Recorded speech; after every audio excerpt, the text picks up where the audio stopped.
Creo que estábamos con algo del cálculo del A a la B, ¿puede ser, Tito? Sí, yo les dije que íbamos a arrancar con análisis dimensional hoy, ¿no? Creo que Sí, sí. Está bien, entonces vamos ahí, está bien. Entonces vamos acá. Ahí se ve bien, grandote. se Sí, ve, se ve. perfecto. Vamos a aplicar el análisis dimensional a los efectos de poder encontrar cuándo dos máquinas son homólogas, cuándo se cumplen leyes de escala y cuál es la aplicación de los llamados números específicos de las máquinas. Eso vamos a ver dentro del análisis dimensional. Después vamos a ver el tema del AMPA, que es la carga mínima necesaria en la instalación. Y después vamos a ver las instalaciones de bombeo y turbinado, las instalaciones en sí, la regulación, la instalación de bombas en serie en paralelo, la elección de las bombas, todo lo que hace a la instalación. Eso es bastante. Yo preparé una versión sin deducciones, con el mínimo de deducciones para enfocarme en los conceptos y en la aplicación. Bueno, en cuanto al análisis dimensional, vamos a encontrar números para definir cuándo dos máquinas pueden llamarse homólogas. Recuerdo lo que ya hicimos cuando vimos análisis dimensional, como todas las variables en la mecánica de los fluidos, en la hidráulica y en esta parte fundamentalmente, están sobre la base de unidades que incluyen la masa, la longitud y el tiempo. Fíjense que todas las variables que están apareciendo tienen unidades y esas unidades se expresan en función de longitud, de masa y de tiempo. Todas. De modo tal que es aplicable el análisis dimensional con un máximo, ¿se acuerdan del teorema Pi de Buckingham? Con un máximo, ¿qué iba a decir? Con un máximo de 3 dimensiones por unidad, longitud, masa y tiempo.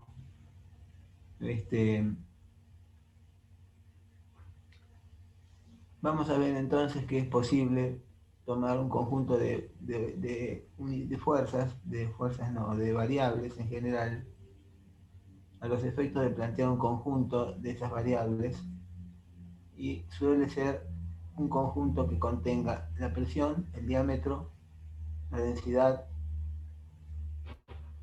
n no me acuerdo si acá es la potencia, la velocidad, el caudal, la gravedad y la viscosidad. Generalmente un modelo sobre la base del análisis dimensional incluye esas variables como variables libres. Otra posibilidad, otro grupo propone tomar en cuenta estas variables, pero en vez de la presión, la potencia. Generalmente cuando se pone la presión como variable, se desestima la potencia y viceversa. Un tercer grupo está en función del rendimiento. Por lo general, cuando uno elige variables en un modelo de análisis dimensional para aplicar el teorema Pi de Buckingham, tiene en cuenta todas las variables que forman parte del sistema. Cuando el sistema está constituido por una turbomáquina, generalmente las variables son las que están allí, con la característica de que o está la presión, o está la potencia, o está el rendimiento, pero no están superpuestas. Por lo tanto, tenemos tres grupos posibles de pertenencia cuando uno elige las variables de un modelo para hacer análisis dimensional. Vamos a tomar entonces el primer caso y vamos a deducir los números pi. El segundo y el tercero se los pongo directamente para no redundar en un ejercicio teórico que ya conocen. Por lo tanto, vamos a hallar los números pi que dan solución a un modelo de análisis dimensional de una turbomáquina, donde están presentes todas las variables que suelen estar en la turbomáquina, que están escritas allí, además del cambio de presión. Por lo tanto, si esas son las variables en juego,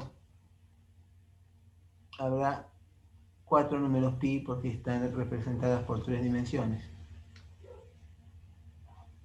También entonces tomamos el primer número pi con las primeras 3 variables más la independiente. Le vamos a la x, a la y, a la z. Recuerden que reemplazamos por sus dimensiones. El diámetro es una longitud, la densidad es una masa dividida en la longitud al cubo, etc. Y planteamos entonces la ecuación para la masa, la ecuación para la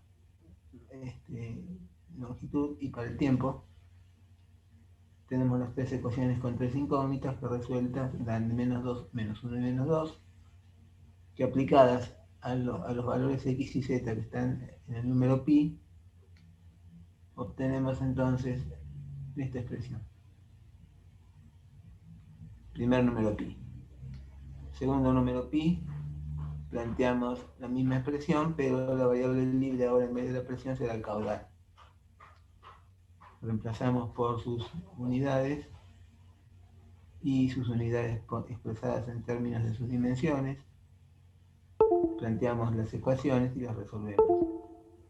Reemplazamos en los coeficientes el número pi2 y obtenemos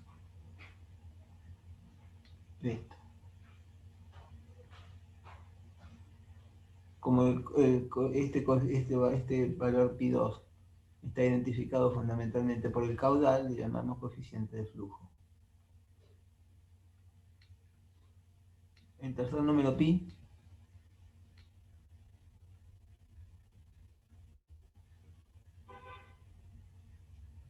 ahora lo vemos.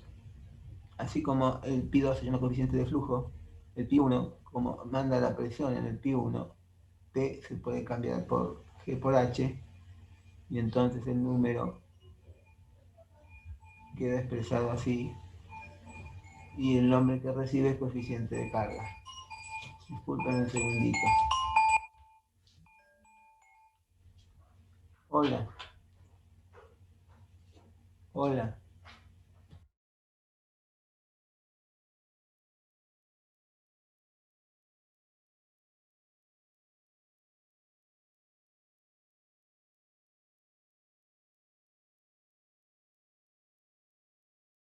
Manda Q, en el primero pi1 manda H, se llama coeficiente de carga. Y el tercer número pi lo calculamos, lo determinamos. ¿Dónde está? ¿Qué pasó? Ahí está. Pi3 toma como variable libre la viscosidad, reemplazamos por las unidades, planteamos el sistema de ecuaciones, el resultado, el Pi3 queda así. O sea que tenemos entonces 3 números adimensionales. Ahí está Pi3. Lo damos vuelta, en nada altera, y aquí aparece aquí el número de Reynolds. Número de Reynolds. Entonces, en esta situación, en este planteo en donde las variables en juego de una turbomáquina son esas que están allí, incluyendo la presión,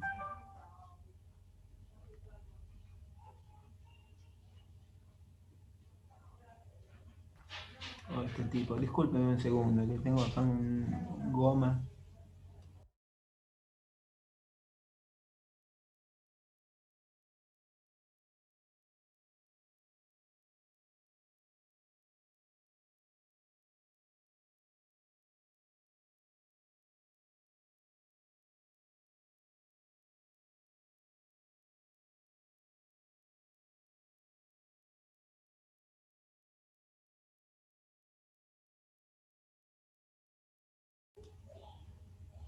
Entonces, en este estadio de cosas, donde las variables son las que están allí, que es lo que suele ocurrir en una turbomáquina, incluyendo la presión, tenemos entonces que los números pi a los que hemos arribado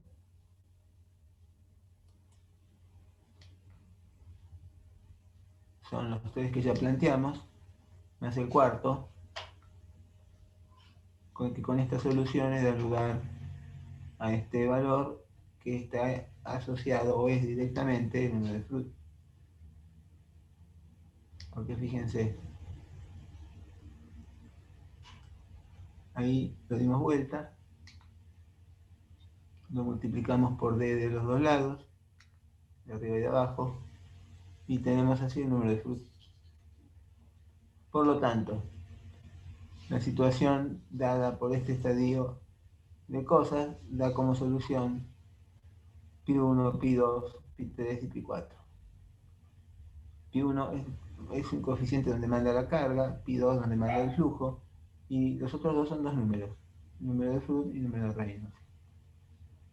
Por lo tanto, la ecuación implícita es tal que despejando uno de los números pi, que es el de carga, nos queda así. Ahora, como dentro de una máquina la turbulencia es enorme y la velocidad también, el número de Reynolds y Flood tienen sus valores máximos. Y en sus valores máximos están estabilizados en valores constantes. Por lo tanto, si son constantes, lo son para cualquier máquina. Si cambiamos de máquina, los valores que están tomando Reynolds y Flood siguen siendo enormes. Por lo tanto, al ser iguales en todas las máquinas, pueden eliminarse del análisis. Y decimos entonces simplemente que el coeficiente de carga va a depender del coeficiente de flujo. Y este es un punto de partida para poder encontrar muchas ecuaciones interesantes, que es lo que vamos a hacer ahora. Para redondear el tema,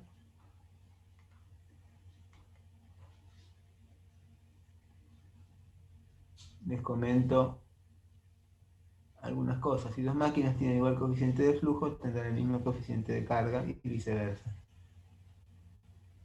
Si dos máquinas tienen iguales coeficientes de flujo y de carga, son homólogas. Es decir, que una puede funcionar como un modelo y la otra como prototipo. En definitiva, entonces, volviendo al planteo general, en este esquema de cosas, esta es la ecuación que rige, coeficiente de carga en función del coeficiente de flujo. En este segundo estadio la ecuación es esta, el coeficiente de potencia está en función del coeficiente de flujo. En este tercer estadio de cosas, la función es esta. Por lo tanto, tenemos así tres ecuaciones con los números pi todas adimensionales. ¿Qué es el celular? Llévatelo. Está pendiente, si me llaman me avisas. Entonces tenemos así tres ecuaciones en términos adimensionales que gobiernan la situación para los distintos tres posibles planteos del modelo de ecuaciones. Muy bien. Entonces, por ejemplo, tenemos dos máquinas. Esas dos máquinas tienen entonces igual coeficiente de carga por si es que son homólogas. Tienen igual coeficiente de potencia y tienen igual coeficiente de rendimiento. Entonces las ecuaciones que acabamos de deducir sirven para despejar variables y pasar de una máquina a otra máquina equivalente, es decir, homóloga.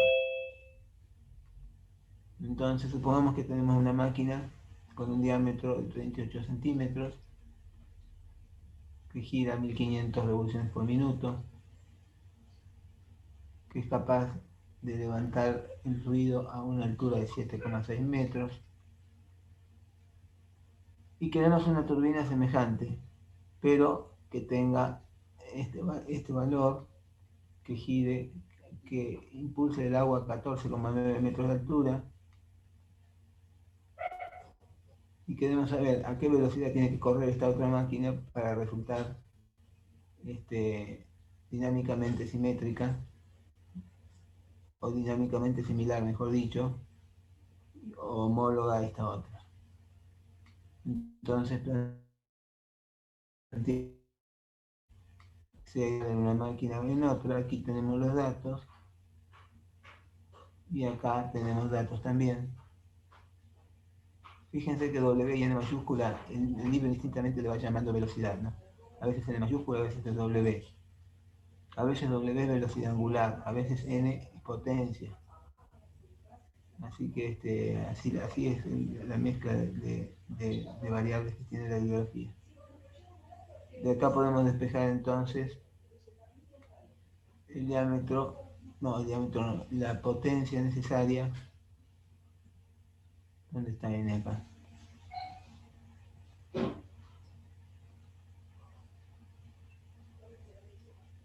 No, perdón. Sí, está bien, velocidad, pero angular, me equivoqué. Revoluciones por minuto. Quiere decir que si la primera máquina tiene una fuerza de 7,6 metros, tiene un diámetro de 28 centímetros, y gira 1500 revoluciones, una máquina con una carga de 14,9, un diámetro de 1900 milímetros, será homóloga a la anterior y tendrá semejanza dinámica si gira a 420 revoluciones por minuto. Esa es una de las utilidades entonces del hecho de utilizar estas variables, estos números que acabamos de deducir, estos números adimensionales que son los pi del teorema de Buckingham, para comparar máquinas. Fíjense el enunciado que sigue.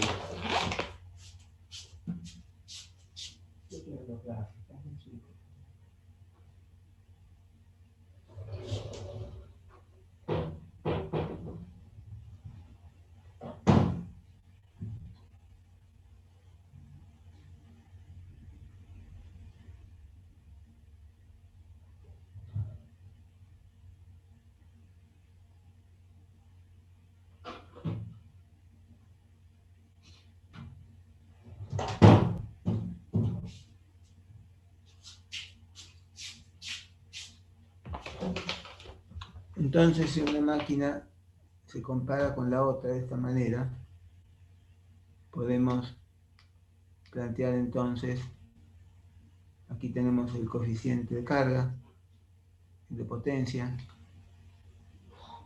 y podemos entonces pensar en esta deducción.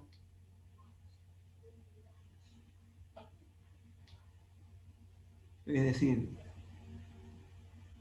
¿qué hemos hecho acá? Pasamos n del otro lado para igualar en n y poder igualar ambas ecuaciones. Despejamos n de ambas y las igualamos. Con lo cual tenemos aquí en la misma ecuación h en función de p de d, que son los datos del problema.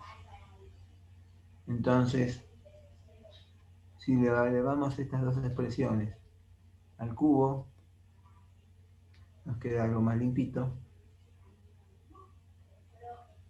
Y entonces podemos deducir así. Pasamos diámetro h. ¿Qué dice acá, chicos? Simplifiquemos el diámetro, está bien. Entonces queda que P dividido carga a la 3 medios por diámetro al cuadrado es constante. Como es constante, la igualo para las dos máquinas, de modo tal que impongo que esos dos términos tienen que ser iguales en las dos máquinas.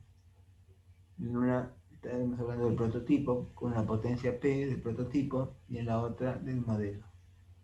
La carga será H en el modelo, 4H en el prototipo, porque dice que la relación es 4:1. El diámetro es 5 diámetros, porque dice ahí que la relación de escala es 1 en quinto, 1 en 5.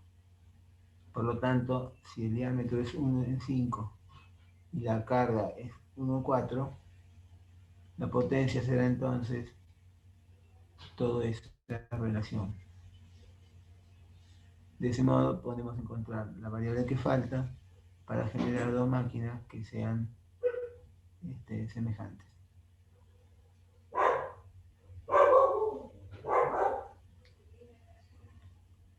Es decir, que la potencia tiene que ser del prototipo 200 veces mayor, o la del modelo 200 veces menor.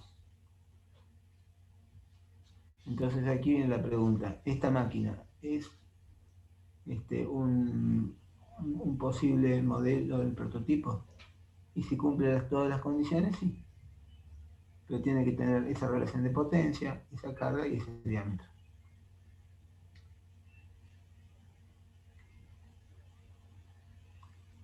Vamos a ver los números específicos, que son otros números parecidos a los números pi, pero que tienen una utilidad diferente, porque sirven para armar leyes de escala entre las máquinas. Hay tres tipos de números específicos: de carga, de gasto y de cupla. Hay un tercero. Entonces, ¿qué pasa si dos máquinas tienen igual coeficiente de carga? Son homólogas. Entonces tienen el mismo número específico. Vamos a ver qué quiere decir eso. Arranquemos entonces con los tres números específicos en función de la carga, en función de la potencia, en función de la cupla. Deduzco el primero, los otros dos no. El resultado es ese. Vamos a deducir de dónde viene este número y los demás no. Tenemos que en función del gasto, ese es el número que vamos a encontrar, parte del coeficiente de flujo constante, del coeficiente de potencia constante, del coeficiente de carga, perdón, constante, y aquí la nomenclatura esté clara, ¿no es cierto? Velocidad angular es W. Por lo tanto, despejamos D, e igualamos en D. Ahí está. Simplificamos.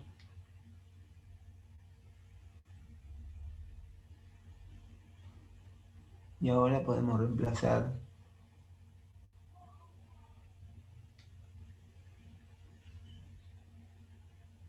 ahí está. Tenemos así un coeficiente que es constante. Este coeficiente busca ser el número específico de la máquina. Aquí hicimos orden en la nomenclatura. Simplificamos n, no simplificamos nada. Nada, álgebra. Entonces ahí tenemos el número en cuestión. Este número se llama número específico para la carga. Fíjense que el número específico no tiene unidades. Si ponemos las unidades de n, de q, de g elevado a las exponentes, ¿no? Y de carga, vamos a obtener el resultado unitario. Entonces acá tenemos el número específico, que vamos a ver ya para qué nos va a servir. De hecho, en función de la potencia podemos deducir un número específico y en función del momento también. Entonces, por ejemplo, una máquina tiene una potencia determinada,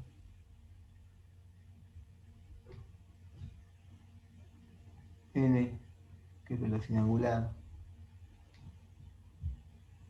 una carga que eleva el agua a 6,70 metros. La pregunta es esa que está allí: ¿cuál es la potencia necesaria?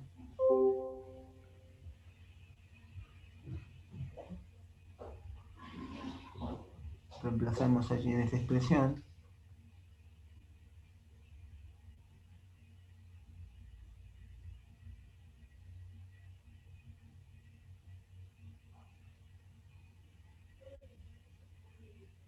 Gracias, ahora.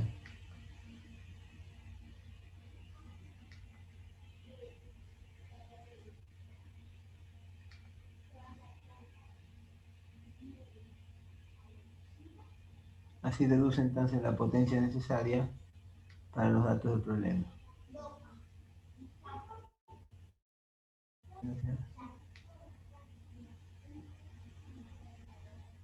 Ahí está. Bueno, entonces de este modo utiliza las ecuaciones que ya conocemos, en donde queda una variable libre y esa variable entonces la despeja, partiendo de la base de que las máquinas son homogéneas.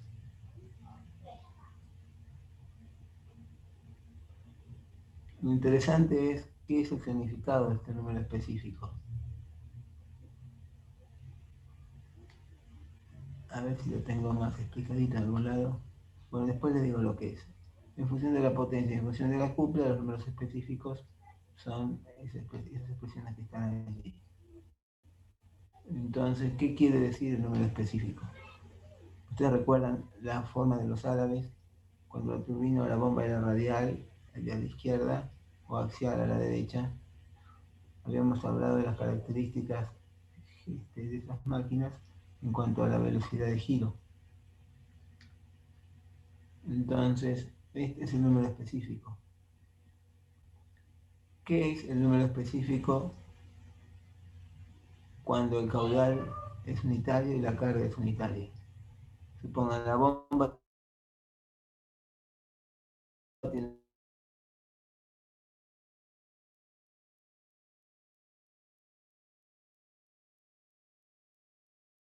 es 1 y h es 1, o sea, elevamos un caudal unitario a una carga de 1 metro. El número específico aquí queda igual a n, ¿verdad? Entonces el número específico es la velocidad real de la máquina cuando el caudal es unitario y la carga es unitaria. Esta es otra aplicación interesante del número específico porque está dando la velocidad. Por lo tanto, podemos identificar, calcular, darnos cuenta que este número tiene unidades por cómo está expresado. Entonces ahí tienen el número específico que, repito, es la velocidad de la máquina cuando la carga y el caudal son unitarios. A ver, disculpen un momentito.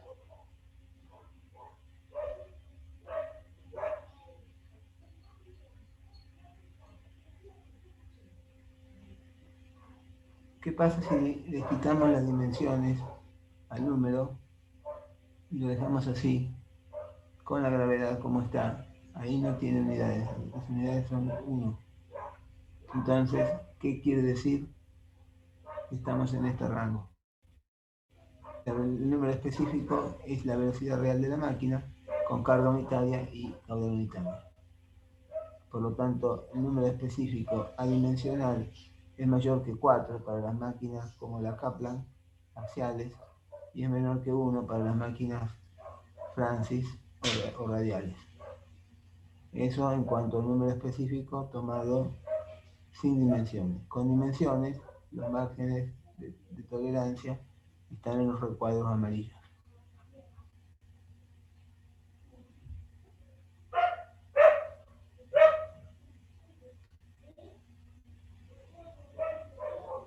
Bueno,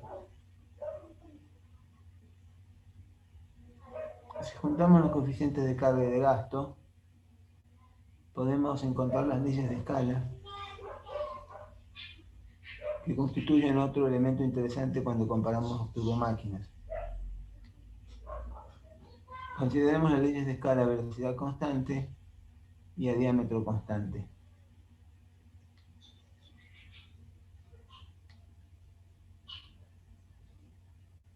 Estos son los números entonces, los coeficientes de flujo.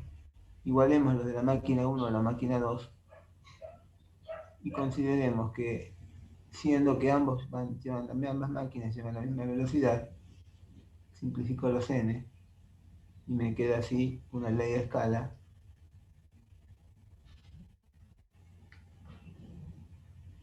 cuando la velocidad es constante. Esa es una ley de escala o ley de escala. Consideremos ahora el coeficiente de carga, igualémoslos y saquemos la velocidad porque es constante, la simplificamos en las dos porque ambas llevan la misma velocidad y tenemos así otra ley de escala cuando la velocidad es la misma.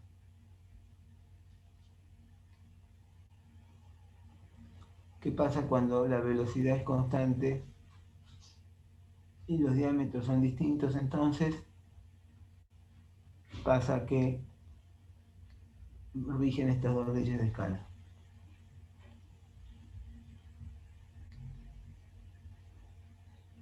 Y esta tercera, que esta como no la hemos deducido, no la tenemos en cuenta.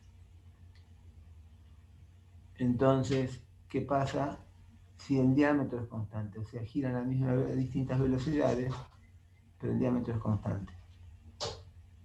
Entonces, así las cosas,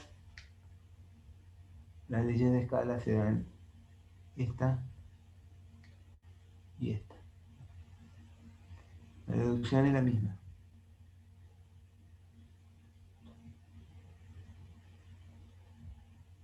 Apliquemos entonces a un caso particular. Estas son las tres leyes de escala entonces que se deducen si el diámetro es constante. Tenemos acá una máquina Pelton. Tenemos estos valores.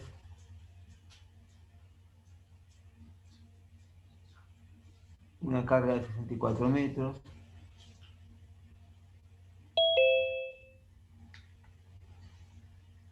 Si usamos esta ley de escala, la pregunta es en cuánto se incrementa el caudal para una carga de 88 metros. Bueno, entonces así podríamos calcular la velocidad de una máquina en estas condiciones. Esperen que voy a correr estos carteles del Zoom que me tienen medio podrido. Ahí está. Despejamos entonces la velocidad de una con respecto a la otra y nos va a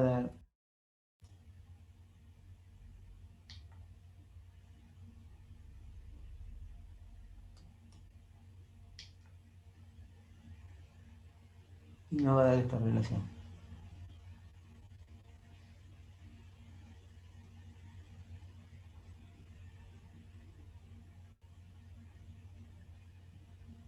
¿En cuánto se incrementa el caudal para una carga?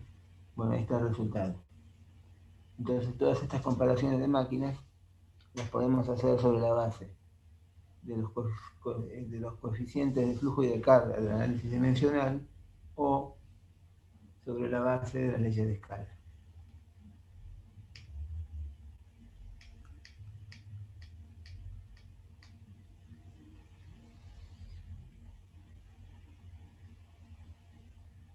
¿Cómo calculamos bombas semejantes? Supongamos que tenemos una bomba, dos bombas de distinto tamaño a la misma velocidad. ¿Cómo obtengo la curva característica? Esta vez no un dato, sino la curva. Giran a la misma velocidad, tienen el mismo coeficiente de carga los dos y se cumplen estas dos leyes de escala entre las dos. Por lo tanto, ordeno un poco el coeficiente de flujo y liquido la velocidad porque van a la misma velocidad ambas. Y acá despejo la carga de la primera, de la segunda máquina.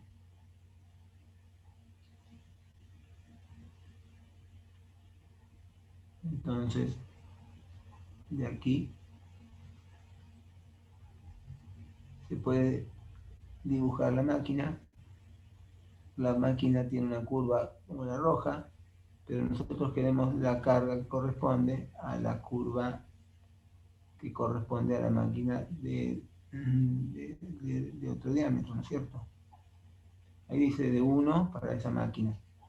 Nosotros queremos los puntos para la otra. Entonces salimos del punto H1Q1 que es conocido.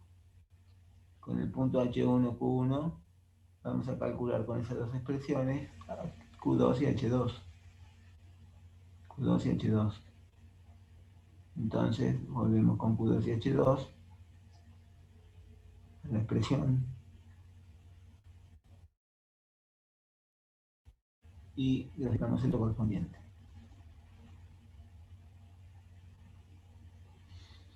¿Está bien? Repetimos para varios puntos. Y tenemos entonces la curva característica para una máquina de distinto tamaño, obviamente, pero de la misma velocidad, conociendo la curva de la otra.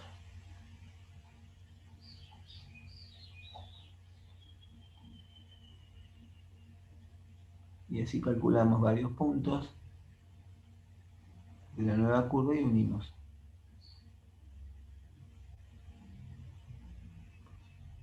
Y así tenemos la curva característica de una máquina homóloga, usando la ley de escala.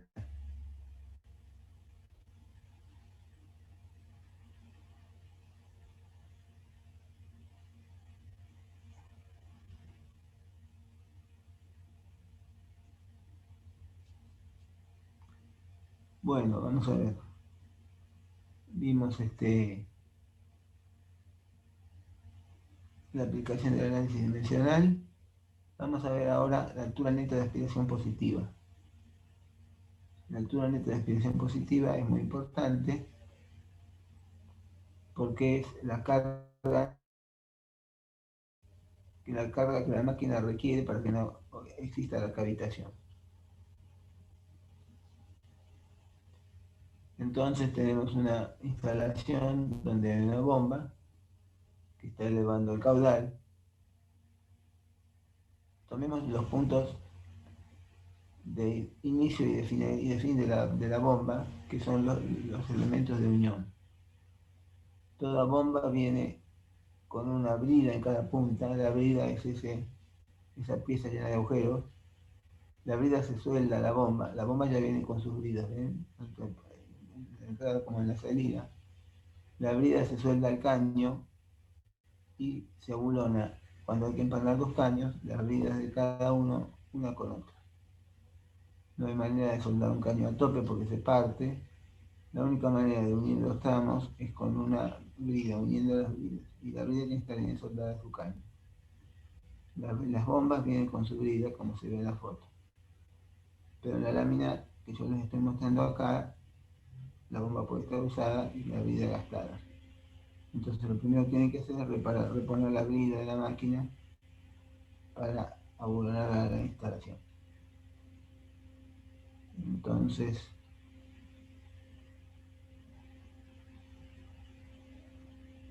menciono las bridas porque son el punto de impulsión y el punto de succión. Está en correspondencia con las bridas. La bomba empieza y termina en una brida. Entonces, si calculamos ahora en detalle la línea de energía, vamos a ver que la línea de energía llega hasta ese punto, ahí sube,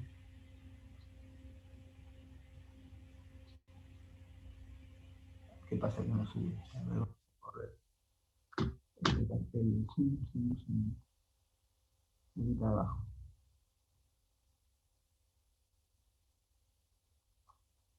Ahí. Bien, llegamos a la vida de la bomba y ahí aplicamos el ascenso forzoso.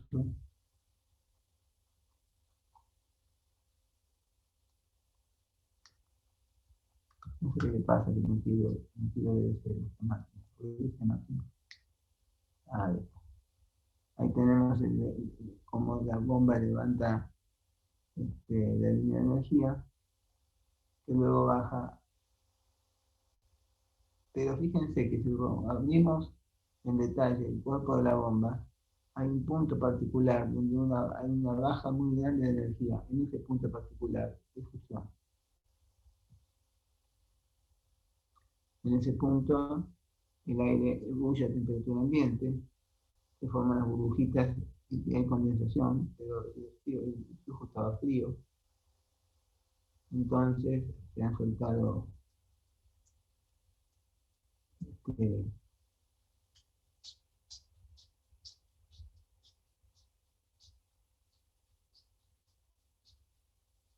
fíjense que ahí no está la baja de presión del núcleo de la bomba. Eso no lo hemos dibujado nunca. Dibujamos la línea roja de energía, pero fíjense que en la manométrica hay un descenso importante porque hay una sección muy grande justo en ese punto. Entonces tenemos que tener en cuenta el detalle que hasta ahora no lo tuvimos en el equipamiento. en ese descenso de la presión, especialmente particular, en el cuerpo, en el corazón de la bomba, va a haber ebullición seguramente a temperatura ambiente, y eso va a producir luego el cabello, el óxido correspondiente que se va a comer una bomba o una turbina incendiaria. Este tipo de óxido, que se llama cavitación, va ocurriendo por la implosión sucesiva de las partículas de agua, de vapor, perdón, que van en el agua o en el fluido, y cuando llegan a una zona de mucha presión implotan y desgastan. Fíjense cómo se come una turbina, o cómo se come el árabe de una bomba, en cuestión de horas. Entonces, ¿por qué la cavitación? Porque entran a una zona de mucha presión, flujos de agua llenos de burbujas. Y esas burbujas ocurren por la condensación en la zona donde el fluido.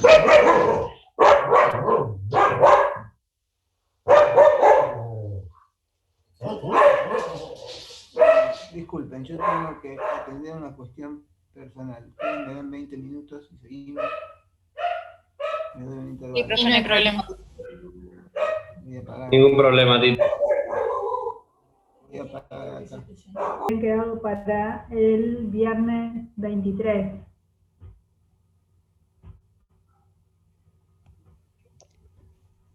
¿Sí? No les habíamos dicho, Lucía, o sea, La con el fecha 23, todavía no.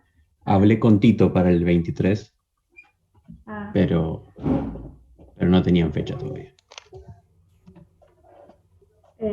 Ok. Bueno, faltarían 15 días. Spoiler. Sí. ¿Les parece si el parcial sería el 30? Ya que estamos ahora y aprovechamos estos minutos, aunque fueron 3 chicos. Sí. Sí, profe. Por mí, sí. Mejor el 30. ¿Les parece bien para el 30? Sí, preferiría una semana más como para terminar. Bueno, perfecto, entonces. Después lo comentamos ahora si regresa Tito y si no, bueno, ya quedamos para el 30. El 30 estaría bien. Quedaríamos el parcial para el 30.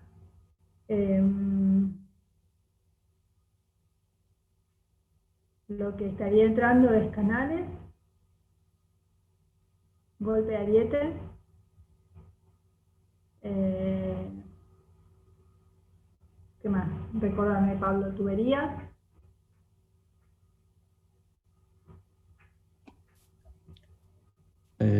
Canales y golpe de ariete son los temas centrales. Ajá. Y también seguramente tengan alguna pregunta más bien teórica sobre los últimos temas de turbomáquinas. Okay.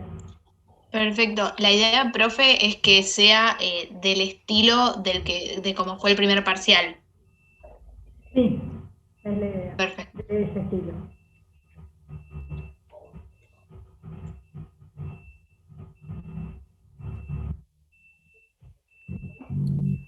Profe, una consulta. ¿Golpe de ariete, mandaste algo resuelto en algún momento? Porque si es así, no, la verdad que no lo tengo para buscar de último.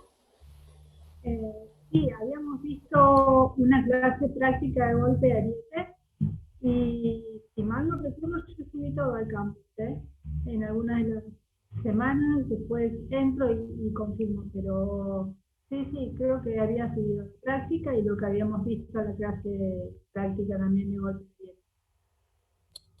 Dale, buenísimo, me fijo bien entonces.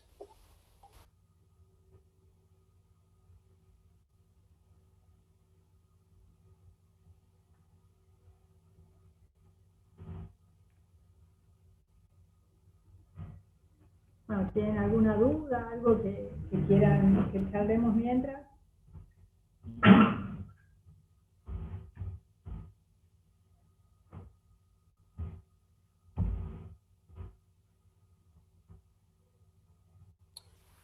Una consulta. Sí, Del TP9, que es el dimensionamiento de canales. sí. El ejercicio 8 no entendí bien cómo hacerlo. Y el ejercicio 9 yo usé, no sé si lo tenés ahí a mano. No lo tengo a mano, pero a ver.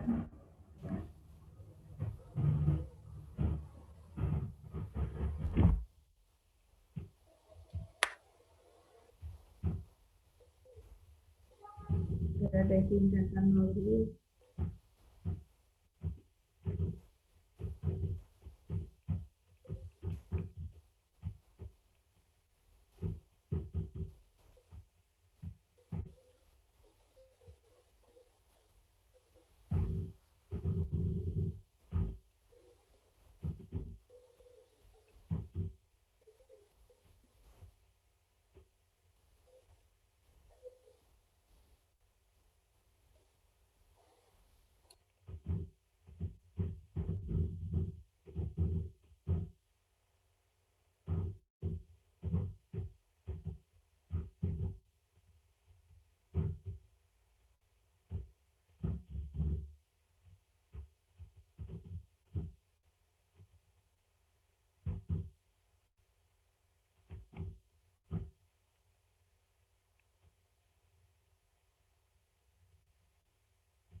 Está abriendo, está medio lento.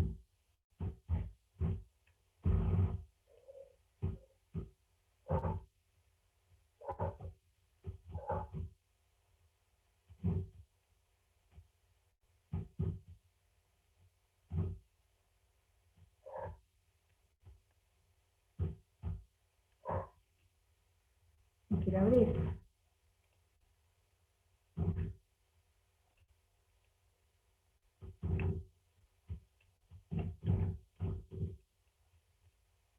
Ahí está. El ejercicio 8, me decía. Ujú. Yo no entendí bien cómo hacerlo. En realidad lo que te dice es determinar la profundidad crítica, lo que hay que sacar es el H crítico. Excavando el caudal, un canal trapezial de ancho de solera, o sea, 2 metros es el ancho de la base, y M05, por ahí no expliqué lo que sería M, pero en algún lado creo que estaba, sería la relación en la pendiente transversal de las paredes del canal. Ah, está bien. Y acá. Lo que sería profundidad crítica es sección óptima también, o es lo mismo o es No, distinto. en realidad es el H crítico. Y eso lo sacamos con las curvas, Con ¿no? Porque, la condición de tirante crítico. ok, Que eso mi lo mínima habíamos energía. visto. Claro, el tirante crítico es la mínima energía. Está buenísimo. Y en el 9 lo resolví, pero básicamente, no sé, trabajé tipo trigonometría, ángulo barrido para sacar perímetro mojado. No sé si lo hice bien. Sí, en realidad sí, porque ten en cuenta que es una sección circular de 1 metro en el cual el tirante ni siquiera estamos a media sección, digamos, sino que tenés un tirante de 0,4. Así que en realidad sí, tenés que usar bastante trigonometría ahí. Ah, está bien, o sea que lo encaré bien. Ok. Sí. Porque Y el área, ni siquiera tenés, digamos, 50 centímetros, que sería la mitad del perímetro, ¿está? está. Sino que te da un Sí, tirante yo de hice 0,4. como si fuese un triángulo desde el centro hacia Ajá. la unión con el tirante y digamos, la cañería. Sí. Saqué el ángulo ese y después tipo lo multipliqué por 2 y se lo resté a lo que sería 180. Claro, está Eh, bien. Está bien. Y ahí saqué el Sí, perímetro porque mojado. exacto. Ajá. Está. Y después calculé el área del segmento y también la reemplacé en la fórmula de Manning. Perfecto. Sí, y ahí me dio, digamos, la velocidad y de ahí saqué después el caudal, porque ya tenía el y área. ahí, claro, claro. Buenísimo. Está, entonces Ujú. podría estar Está bien. bien. Sí, sí, sí, debería estar bien. Ah, buenísimo. Gracias. No, por favor.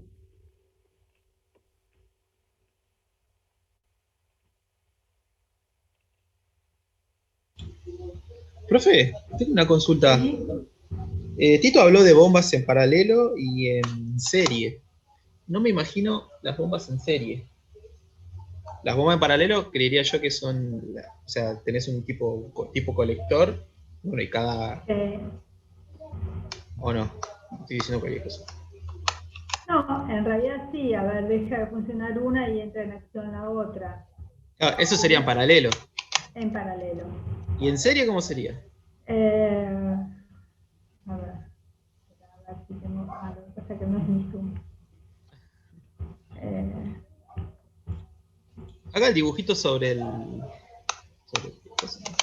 Mira, tengo varias cosas abiertas.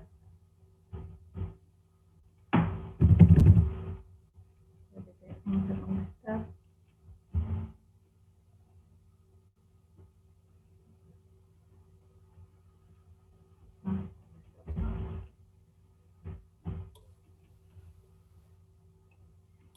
Lo que no sé si Tito está usando la cuenta de la facultad, que creo que sacaron un par de funciones. La Ah, verdad que sí, no. sí, no me aparece la anotada a mí tampoco. Entonces es esto. Ajá. Discúlpenme. ¿Cómo Ahí te va, está. Lucía? Hola, estaba hablando con los chicos. Tito, ¿cómo estás? Mientras. Bueno, acá aterricé. Discúlpenme, lo dejé de adorno un montón de tiempo. Bueno, sigo. ¿Dónde estaba en la cavitación? Ahí está. ¿Y qué le pasa a este coso que no funciona? La cavitation. Bueno, así queda entonces una bomba en cuestión de horas. Entonces la cuestión es la siguiente. El riesgo de cavitación existe en el cuerpo de la bomba. Cuando dibujamos líneas de energía, fíjense que dibujamos la línea roja, como está acá. Pero el bajón que produce la succión en el cuerpo de la bomba, hasta ahora no la hemos dibujado nunca. Pero en realidad, si analizamos la línea de energía en detalle, hay una succión extra en esa línea de energía puntual en correspondencia con el punto de mayor succión que es el cuerpo de la bomba. Por lo tanto, tenemos que tener en cuenta ese delta H que aparece allí extra a las pérdidas de carga localizadas. Entonces, la carga que tiene que haber en la brida de la bomba tiene que superar ese bajón de presión que puede producir la cavitación. Entonces, sin ir más allá con deducciones, sino simplemente aplicar Bernoulli entre 1 y 2, entre 2 y 3 y entre 1 y 3, puede deducirse lo que es el AMPA. El AMPA es la energía mínima en la brida de aspiración para evitar entonces que se alcance la presión de vapor en el ingreso a los árabes. O sea, en el punto 2, que es la brida de aspiración, tiene que haber un delta de energía lo suficientemente grande como para que el bajón que ocurra en el punto 3, que es el punto más débil de la bomba, llegue al punto de vapor y entre en riesgo de cavitación de instalación. AMPA entonces es altura neta de aspiración distinta o de presión de aspiración. Tiene varios nombres. A ver. Bueno, aquí está la expresión matemática, pero me conformo con que sepan que es la presión necesaria en la brida de aspiración de la bomba para evitar que la bajada de presión en el punto en el cuerpo de la bomba produzca riesgo de cavitación. ¿Está bien? ¿Se entiende lo que es el AMPA?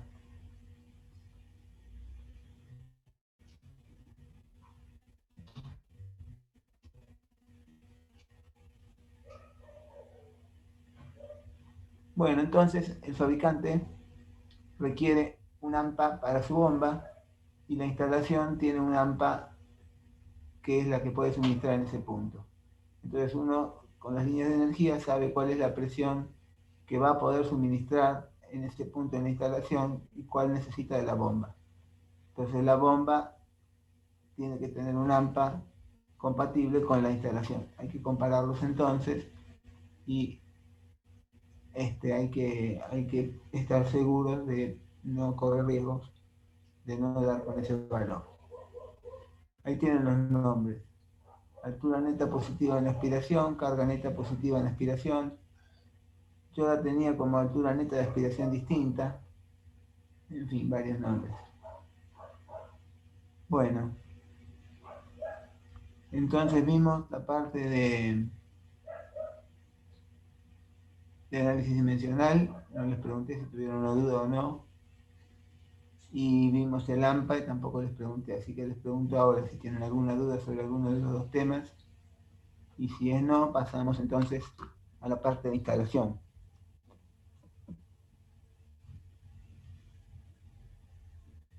¿Sigo? Sí, Tito, venimos bien, creo. Son los aviones. Vamos a ver. Vamos a ver entonces los diseños de instalación de bombeo. Entonces, una nomenclatura solamente en cuanto a la expresión manométrica y útil. Acá tienen las líneas de energía para una bomba. Entonces la bomba produce un salto. Ese salto lo pueden interpretar entre la línea de energía, la roja con la roja, o la piezométrica, la verde con la verde. Si hablamos de la diferencia entre la roja y la roja, hablamos de la altura útil. Si hablamos de la diferencia entre la verde y la verde, que son las piezométricas, la altura manométrica. La útil y la manométrica son exactamente iguales. Simplemente la nomenclatura. Y ustedes me van a preguntar qué diferencia hay entre carga útil y carga manométrica, y ninguna. Solamente que una va entre las líneas finales y otra en las líneas entre las líneas piezométricas, pero es lo mismo.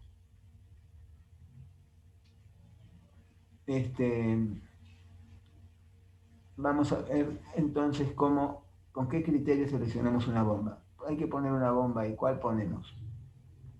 Lo primero que hacemos es ver la curva de la instalación. La instalación tiene su propia curva. Entonces, supongo que conocemos obviamente la altura entre los dos tanques y conocemos los K de todos los chirimbolos que aparecen en la instalación, los codos, las curvas, etcétera, para calcular las pérdidas localizadas. Y para calcular las pérdidas en general conocemos el diámetro, conocemos la longitud, de modo tal que podemos calcular entonces pérdidas en la instalación. Aquí tenemos la ecuación de Bernoulli entre el punto 1 cualquiera y el punto 2 cualquiera. Supongo que el punto 1 es el inicio y el punto 2 es el final. Convirtamos ahora la ecuación de Bernoulli en la ecuación de Euler de la energía, y la energía en el punto 1 será la energía en el punto 2, más o menos, depende a quién se lo restamos, todas las pérdidas H de un lado, que será en este caso la entregada por la bomba, y del otro lado las pérdidas por fricción en la cañería, más las pérdidas localizadas. Entonces, en el punto de inicio tiene que haber un H que alcance para superar las dos sumatorias del término de la derecha, o sea, las pérdidas localizadas y las pérdidas generales. Entonces la ecuación de Euler de la energía ahora es así, con todo eso. Por lo tanto, esto da lugar a una curva de la instalación. Obviamente, estos dos términos vuelan, porque el tanque de inicio está en reposo, no tiene velocidad, y la presión es atmosférica, o sea que vuela. Entonces tenemos así que el tanque de llegada tampoco tiene velocidad y también está sometido al aire libre. Por lo tanto, queda la curva así. H, la carga necesaria, será la delta Z, que es la carga geodésica a superar, más las pérdidas, ¿no? O sea, tiene que haber una sobrecarga en la instalación que alcance para elevar el agua de la altura delta Z, para superar las pérdidas globales, generales, y para superar las pérdidas localizadas. Esa es la curva de la instalación que va tomando forma si le ponemos números.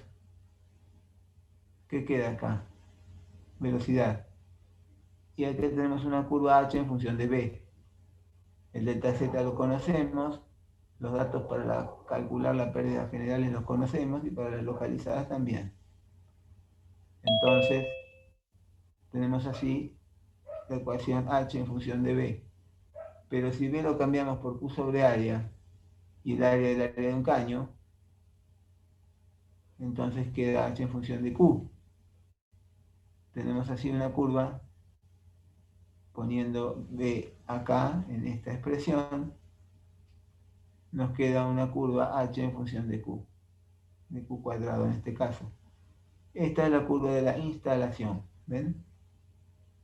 H en función de Q. O sea que la instalación trabaja en infinitas posiciones de HQ, pero no en todas, solamente sobre esa recta. Entonces vamos a comprar una bomba para ponerle esa instalación y la bomba va a tener su curva de funcionamiento y la instalación también. Ahí existe un único punto que satisface a ambas y ese será el punto de funcionamiento. Ahí llegó la bomba. Se la ponemos a la instalación y la bomba va a funcionar con bueno, este es el delta Z de la instalación, ¿no es cierto? Y este es el punto de funcionamiento. Esa instalación con esa bomba van a funcionar en ese punto, no en otro. Por lo tanto, hay ductilidad en la instalación y ductilidad en la bomba, una de acoplarse a la otra. Pero el punto de acoplo es uno solo. Ahora, ¿es posible cambiar ese punto por otro? Y ya vamos a ver que sí.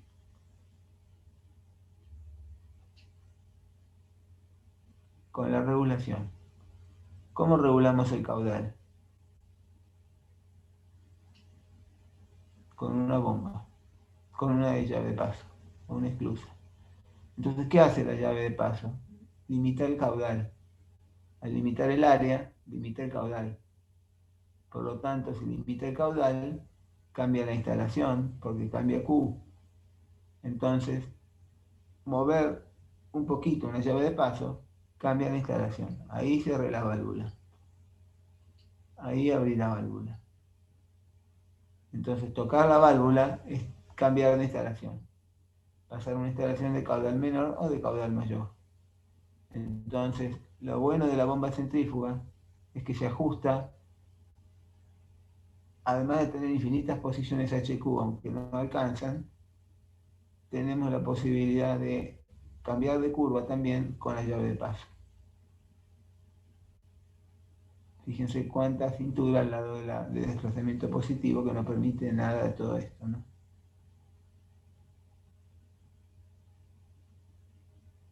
Bueno, muy bien. Este es el punto de rendimiento.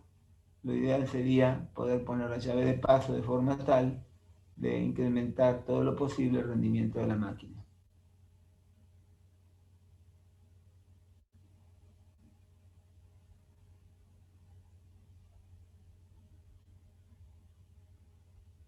Ahí tienen entonces el punto ideal de funcionamiento. Si se puede lograr ubicar la llave de paso de modo tal de que la máquina trabaje en ese punto.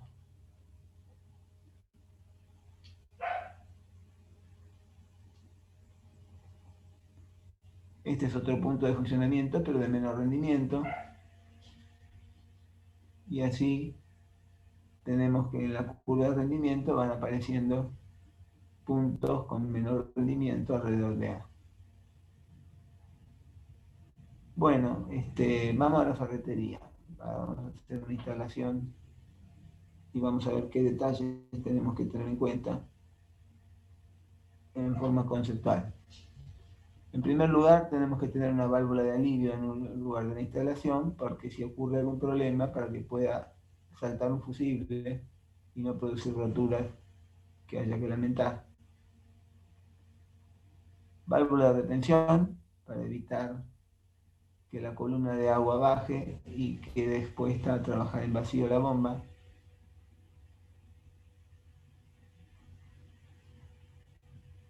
Válvula de estrangulamiento o llave de paso. Válvula de instrumentación. Siempre es bueno tener presente la posibilidad de instalar un medidor de codo, cualquier cosa de estas que requiera un manómetro. Entonces el manómetro siempre tiene que ser posible de instalarlo para medir caudales. Siempre es muy útil poder ubicar un manómetro. Tiene que estar obviamente la llave, la salida preparada, ¿no es cierto? Una canillita para analizar, para tomar una muestra de lo que está pasando por la prendería.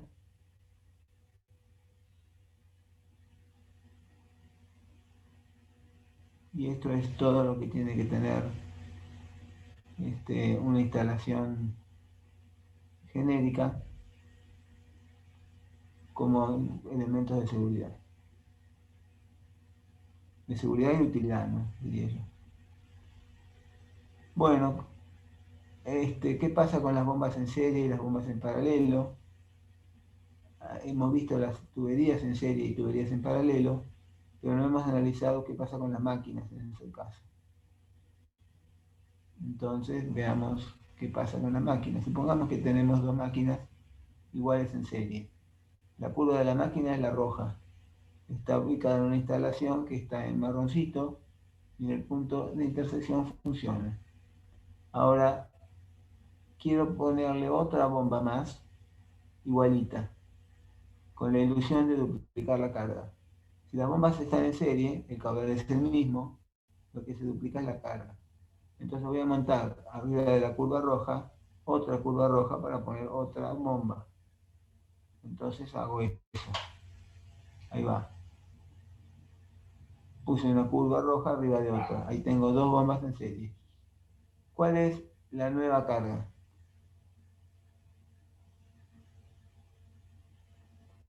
Fíjense que ustedes van a razonar. Si yo trabajaba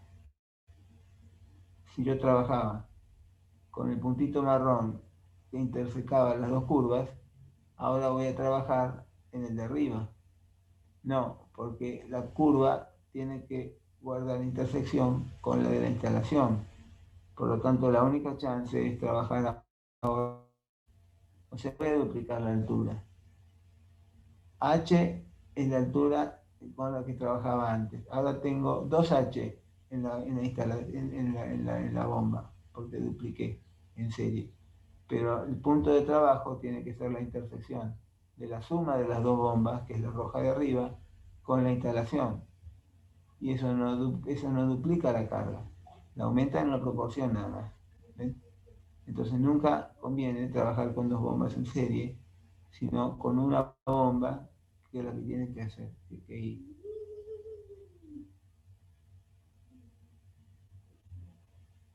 ¿Está bien? Entonces, fíjense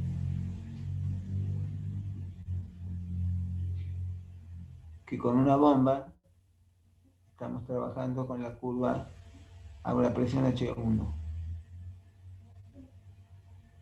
Con dos bombas no vamos a trabajar con 2H1. Vamos a trabajar con la H1 más 2, que no es 2 veces la H1, es menos.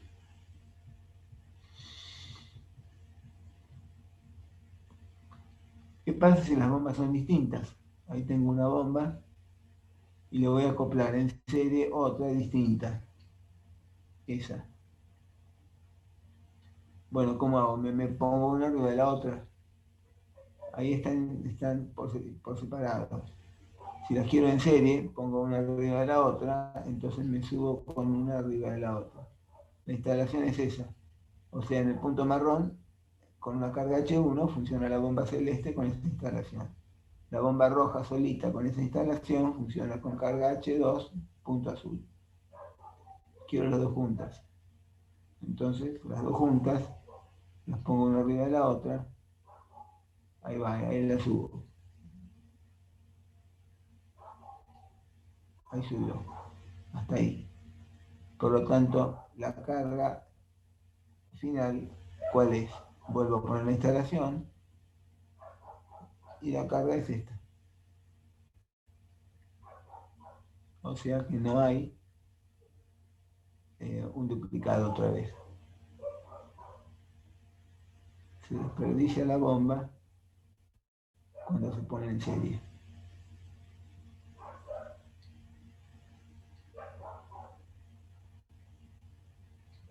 Entonces, ¿cuál es la recomendación? No pongan bombas en serie. Pongan la que tiene que ser. A veces las instalaciones requieren bombas en paralelo para poder reparar una mientras funciona la otra y no se interrumpe el servicio. Las bombas en paralelo suman caudal, no carga. Entonces, si tienen la curva de una bomba como la que está indicada ahí como A, y tienen acoplada una segunda bomba, la B, y ahora suman las dos poniéndolas en paralelo, no suman la carga, no ponen una arriba de la otra, suman el caudal, ponen una a la derecha de la otra. Entonces las cargan haciendo que las dos funcionen así. La curva negra con la continuación de la verde suma las dos.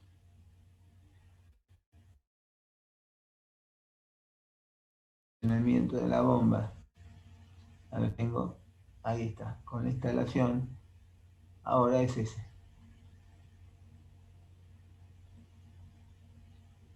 No, se fue. Entonces fíjense que antes estábamos trabajando con la bomba A, que es la curva marrón, y la instalación, que es la misma. Cruzan las dos, esa era la carga y el caudal. Ahora, si le sumamos a la curva, a la bomba A, le sumamos la bomba B, tenemos la bomba de la curva negra de la derecha. Entonces uno dice, bueno, qué barbaridad, sumamos los dos caudales, un caudalazo. Sí, pero no va a ser así. El caudal producto de la instalación de las dos bombas es la suma de los caudales de cada una en las condiciones en que la instalación les puede ofrecer. Entonces, en la instalación, lo único que van a poder aprovechar es un poco más, pero no van a sumar el caudal de las dos. ¿Se dan cuenta? Bueno, como ven, acá hay mucho para ejercitar. El campo es bastante vasto. Y hasta acá llegamos Tito, con una las cosas. consulta. ¿Eso de que se sumen caudales Sí. y las dos bombas andan al mismo tiempo? ¿O si anda una sola también? No, si anda una sola es el caudal de Ah, la por eso de la es sola. cuando andan las dos juntas. O sea que sí. Sí. Si vos También tendrías sí. un sistema en el que una es para mantenimiento, básicamente solamente tenés que calcular eso con una sola. Porque una sola va a estar en funcionamiento y la otra va a ser para hacerle mantenimiento a la otra por si pasa algo. Claro, en ese caso sí, pero a veces la cosa se prevé de la siguiente manera. Para ahorrar, no ponemos dos bombas grandotas, ponemos dos bombas de la mitad. Permanentemente estamos trabajando con dos bombas. La vez que se hace mantenimiento, se trabaja con una sola, se baja un poco la prestación y se hace el mantenimiento, pero no se corta el servicio. Pero no es que el servicio se pueda administrar con una sola bomba y la otra está de repuesto. Requiere que las dos funcionen. Y en el momento del mantenimiento, en vez de pagar el suministro, se ofrece un suministro de guardia, digamos, con una sola bomba. Está buenísimo. Y otra consulta, cuando hablamos de de carga es presión, cuando hablamos de H. No, sí. Cuando hablamos de H, hablamos de la altura del que está el agua en un tanque de buenísimo. agua. ¿Eso qué es carga o presión? Carga, porque es la energía potencial, pero al abrir la canilla, la presión en la canilla es la presión. Acordate que H es P sobre gamma, ¿no? Por lo tanto, presión y carga es lo mismo, un cambio de escala. Buenísimo. ¿Y la bomba se ubica aguas arriba o aguas abajo? Cuando se ubica, o se puede, o es indistinto. Es lo mismo, cualquier parte. Buenísimo. Gracias, Tito. Es decir, si vos tenés una bomba que eleva el agua hasta un tanque de agua, y vos te subís al tanque de agua y constatás que el agua llega ahí arriba, ¿qué decís? ¿Qué buena presión o cuánta carga? ¿A qué te referís? ¿A la presión de la bomba o a la carga que le da la instalación? ¿La presión puede ser? Cuando el agua llega al tanque de agua arriba, no llega a ninguna presión, Claro. llega sin nada de presión, pero llega. Sí, sí. Entonces vos no decís cuánta presión tiene, vos decís que alto llegó, cuánta Perfecto. carga tiene. Ahora, bajate de la canillita abajo para averiguar cómo sale de bien el agua gracias al tanque. Ahí no decís carga, decís, che, qué buena presión tiene el agua, porque ahí notás que sale a presión. Pero presión y carga es el mismo concepto. Perfecto. Y Visto desde modalidades distintas solamente. cuando, disculpa las preguntas, te estoy matando. Cuando No, estas preguntas son las que hay que hacer. Cuando hablas de altura, ¿no? Por ejemplo, si es desde la bomba hasta el pelo tipo de aguas arriba o es desde la bomba hasta cualquier punto. Cuando hablas de altura de trabajo o lo que sea. Vos ponés una bomba funcional, conectala a una fuente de agua en el tubo, en la parte de la aspiración y en la parte del impulso pone un caño de plástico transparente que apunte para arriba. Sí, El agua va a llegar hasta una determinada altura, esa es la carga. buenísimo. Si el tanque de agua al que estás abasteciendo está por debajo de esa altura, lo va a llenar hasta esa altura. Buenísimo. O sea que si estaría la bomba arriba y tenés que tirar abajo, tenés que contemplar la altura que digamos que va a quedar el agua, el pelo de agua de aguas abajo, digamos. Ahí me perdí. O sea, si yo la bomba la tengo aguas arriba, ¿no? Digamos, hago circular el agua hacia abajo, no hago que suba. Si la alojo en un tanque, eh, el pelo de agua es mayor que si no estaría la bomba. El pelo de agua es mayor que si no estuviese la bomba. No te seguí, disculpame. De vuelta. A ver, vamos a vuelta. Por ejemplo, tenés un tanque de aguas arriba, ¿no? Un tanque, no sé, elevado, pones una bomba que la parte de aspiración es de ese tanque de arriba y después el agua circula hacia un tanque que está más abajo. Sí. El pelo de agua de ese tanque, del que está abajo, es mayor, o sea, aumenta por tener la bomba. Claro. Buenísimo. ¿Y aumenta hasta la altura que tiene la bomba de trabajo? Aumenta la potencia que tenga la bomba. Si la bomba es más poderosa, buenísimo. aumentará más. Buenísimo. ¿Está Gracias. bien? Sí, sí. Bueno. Bueno, fenómeno. Acá llego con el tema bombas. Falta turbinas. Bueno, turbinas podemos ver en otro momento, entonces. No hay mucho que ver porque ya vimos turbinas. Solamente algún detalle particular porque estamos comparando la carga. Pero el tema turbinas, piensen que una bomba es una turbina que funciona al revés, así que no hay mucho más para agregar.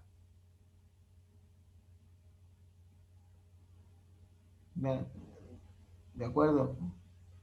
¿Cuándo es el parcial, Lucía? ¿Vos sabés?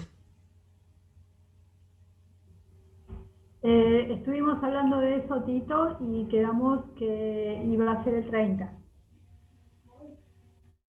¿30? Sí. Hoy es 9. Quedan 2 clases antes. 16, Y 23. 30. Bueno, ¿y las clases terminaban? Creo que la última que tenemos es el viernes 20 de noviembre.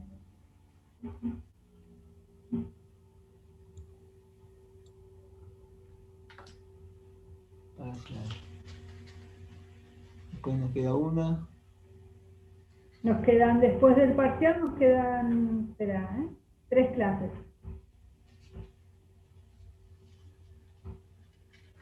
¿Cómo avanzamos de rápido con el tema de la pandemia, eh? Y sí. Sí. Bueno, vamos a ver cómo...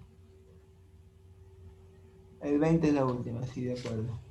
El 20 Bueno, es la vamos a última. ver cómo rearmamos el cronograma entonces. Bueno, dejamos acá, chicos. Bárbaro, profe. Bueno, Tito, te hago una consulta. sí. Entonces, ¿este sería el último parcial que vamos a tener, el que viene? Yo sugerí eso, no sé, Lucía, ¿qué opinas? Sí, ese sería el último. Sería un trabajo un poco amplio que abarque un par de temas, donde ustedes tendrían un poco más de tiempo que un examen convencional. Pueden consultar los libros que quieran y este sería el último parcial. Buenísimo. Después vemos qué destino le damos a los 2 días que faltan después del parcial, ¿no? Hay que poner un recuperatorio, en fin.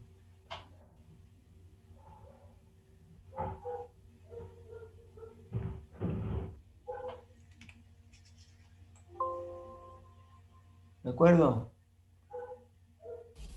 Bárbaro, Tito. Perfecto. Sí.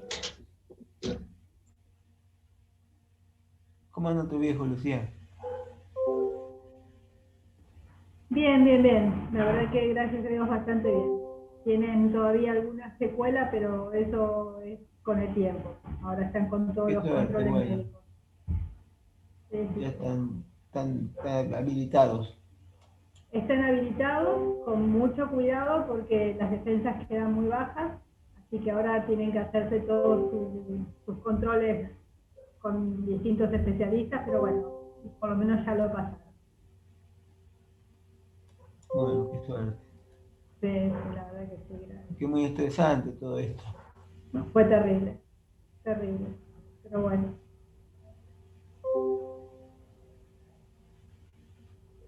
Bueno, ¿cómo andas, Pablo? Bien, Tito, todo en orden. ¿Le mostraste la hazaña que hicimos a Lucía? No, ¿de qué me perdí?